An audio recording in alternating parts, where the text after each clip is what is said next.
Good morning. I'm Anusha Roy with Mark Salinger. We want to get back to that breaking news out of Douglas County. We have a little bit of good news. One lane is now open at I-25. This is at Castle Pines Parkway. It was after a fuel tanker crashed, spilling 2,500 gallons of diesel fuel onto the highway at around 3 a.m. today. This is what it looked like earlier this morning. You can see still dark out there from our crews that were there on scene. You can see just the absolute carnage that the truck caused when it crashed there.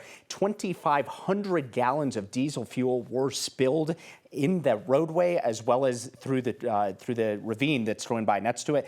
For the last several hours now, coming up on 5 hours, firefighters and crews have been working to try and clean up this spill. They are still working to contain that diesel spill at this hour. Yeah, South Metro has been texting that a private company has arrived. It is a heavy wrecker and a new fuel tanker have arrived as well. As you can imagine, there's hazmat on the scene as well. They'll be drilling the damaged tank and then siphoning the diesel out for transportation. We do know that one person was taken to the hospital. We don't know what their condition is at that point, but we are working on an update for you. There are also detours as well to keep in mind if you are and would like to avoid that area altogether. CDOT is suggesting you take the southbound I-25 exit, then turn left to Hess Road onto 83, another right onto 86, and then you can get back onto southbound I-25. Of course, the Castle Pines Parkway exit is to a lot of neighborhoods in that area, the grocery stores, one lane open, but if you'd like to just avoid that mess altogether because they're going to be out there for a while, here's a detour that you can take this morning. And again, at this hour, one lane of southbound I-25 now back reopened after that tanker spilled 2,500 gallons of diesel fuel. We'll be checking in with our reporter, Brianna Fernandez, later on this morning as she continues to update us on this breaking news. Also breaking this morning out in Boulder County. Right now, crews in Boulder are responding to an electric vehicle explosion. Happened around 6:40 a.m. on Emerald Road inside a garage at a home there. Details are still limited, but we do know that crews are on scene right now. People living in the home had to be evacuated. Boulder Fire says no one was hurt, luckily, though. Once we learn more, we'll continue to update you, but we do know that they arrived on scene for an electric vehicle fire, and from there, that electric vehicle exploded in the home. Still working to learn more on that developing situation as well. I want to give you a live look across Colorado this morning. It's been a busy morning here in the newsroom and a busy day in the Weather Center as well. We appreciate you sharing a part of your Saturday with us. Want to head right over to Chris Bianchi because, Chris, you were talking about that we've got these beautiful 2 days and then a little bit of a change on Monday. Not a big deal, but just something to be aware of. Yeah, and this isn't what we saw the last couple of weeks. We've had some pretty high impact snows in the last couple of weeks, as I think we all know at this point. What's coming up on Monday? You what? Thanks for the reminder. Yeah, of course. My back is still sore from shoveling, but yeah. Yeah, we picked up in some spots, 2 feet worth of snowfall here in the last couple of weeks, but that is not going to be the case, I think, coming up for us on Monday. But what we could be looking at next week in classic spring style, a little bit of slush on Monday to 70-degree temperatures by Wednesday or Thursday. But what we haven't done so far this year, a lot of you might not know this, we have not hit 70 degrees yet so far this year. Our average first 70-plus day of the year is on March the 9th. And this is going to make it at least our latest 70-plus day since at least 2001. We're already there.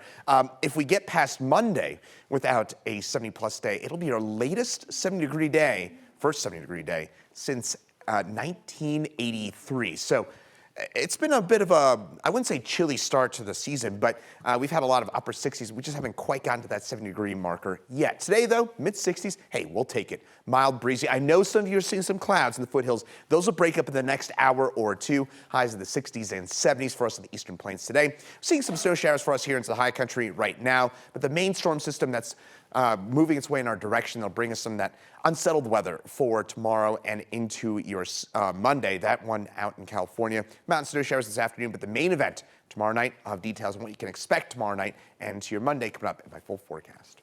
We are getting another look at that mess on I-25 southbound at Castle Pines Parkway after the fuel tanker crash, spilling 2,500 gallons of diesel fuel onto the highway. We were just updating you that one lane is being reopened, and Brianna Fernandez all morning has had a pretty incredible vantage point to some of the damage in that area. Yeah, I want to go right now to live to Brianna Fernandez, who is out there. And Brianna, the highway is now back open at least a little bit, that one lane, and the cleanup, though, is continuing and will last for several hours.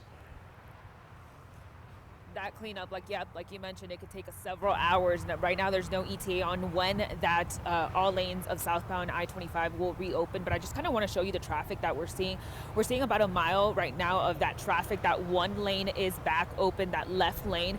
But of course, people are going very slow. It's just some onlooker delay. They want to know what's going on. And there's also emergency personnel. So definitely drive carefully if you're taking I-25 southbound. This is just after the Castle Pines Parkway exit. You're going to see a lot of cones. South Metro Fire, police here on scene. So now what you're taking a look at is that private company that's working to unload the rest of that diesel fuel. They arrived here right around 6:45. So they've drilled the holes that they needed, and they've been here again for about an hour or so. And then tow trucks are also on scene. So again, this crash happened about 2 a.m. this morning. A massive tanker trunk on its side with heavy front end damage, spilling roughly 2,500 gallons of diesel fuel. Now, we've been here on scene since 5 a.m. this morning. We saw a lot of crews on scene. Now, what we're seeing is just that cleanup process. So South Metro Fire says that the tank has about 8,000 gallon of capacity. The hazmat team, as soon as they arrived, they were able to stop that leak, especially because there's a waterway that's nearby. So it's right now unclear exactly how much fuel was inside because crews were not able to talk to that driver. That driver was taken to the hospital. Now, again, it was only that tanker trunk that was involved in this crash. Only one driver. Again, that driver is in the hospital with serious injuries. Of course, one lane back open. The rest of the lanes, that's going to be unknown at this time. I just spoke to South Metro Fire. They say they don't have an ETA. They have to get that cleanup process, and of course, all that debris that just scattered here from that tanker trunk onto I-25. So for now, I'm live in Douglas County. Brianna Fernandez for 9 News. Really interesting scene there as they try to get that tanker upright and get all that fuel out of it before they do that. Brianna, thank you. Well, right now, Aurora police are asking for some help to find a missing 13-year-old boy. The department says that Alan was last seen at the bus stop near Buckley and Mexico. They say he was walking eastbound around 4 p.m. yesterday afternoon. Police say the teenager had his black bike with orange rims with him. If you happen to see Alan or if you know where he is, please give Aurora police a call. For the third time in the last week, a driver in the Denver metro area hit a pedestrian. First, it was a man who was hit and killed early Sunday morning in Thornton. Then another man hit and killed early Monday in Centennial. This time, it was a child who was hurt. It happened last night on the corner of Urbana in Louisiana in Aurora. A 6-year-old girl stepped off an RTD bus and a pickup truck hit her. Aurora police says the girl was getting off the bus with her aunt. They say she walked into the road, and that's when a pickup truck hit her. The girl was taken to a hospital. Aurora police say they believe she is expected to be okay. Some good news there. Police say the truck that hit her did not stop, and they're still looking for that driver. People in the area, though, say this wasn't really a surprise to them because cars are zipping through there all the time. Yeah, fast cars and fast vehicles and stuff is not uncommon in this area. It doesn't surprise me. I don't know that I've ever seen anything kind of come that close, but it's not surprising because you just never know. Some scary stuff there as we talked about this dangerous week of all those deadly crashes and crashes that are injuring little girls like there. Police in the latest crash that you saw there in Aurora asking you to call Crime Stoppers or 911 if you know anything about who was involved in that hit and run. Tomorrow, people in Centennial will be remembering Garth Donato. He was a 62-year-old man experiencing homelessness. He was hit and killed early Monday morning while pushing a shopping cart across Arapahoe Road. Investigators say he wasn't in the crosswalk at the time and that the driver did stay on the scene. People in Centennial are organizing a pair of memorials this weekend for Garth, who was known to the community and also really well known for helping others experiencing homelessness with anything that he had left over. The memorials are open to the public to attend. We have more information on this story on our website, 9news.com. This morning, we're getting our first look at Denver's desperate pleas to try and stop newly arriving migrants from staying in the city. Denver is telling migrants that if they stay here, they will suffer. This morning, we're showing you how Denver tries to convince migrants to leave in video obtained by Kyle Clark and our Nets team. The opportunities are over.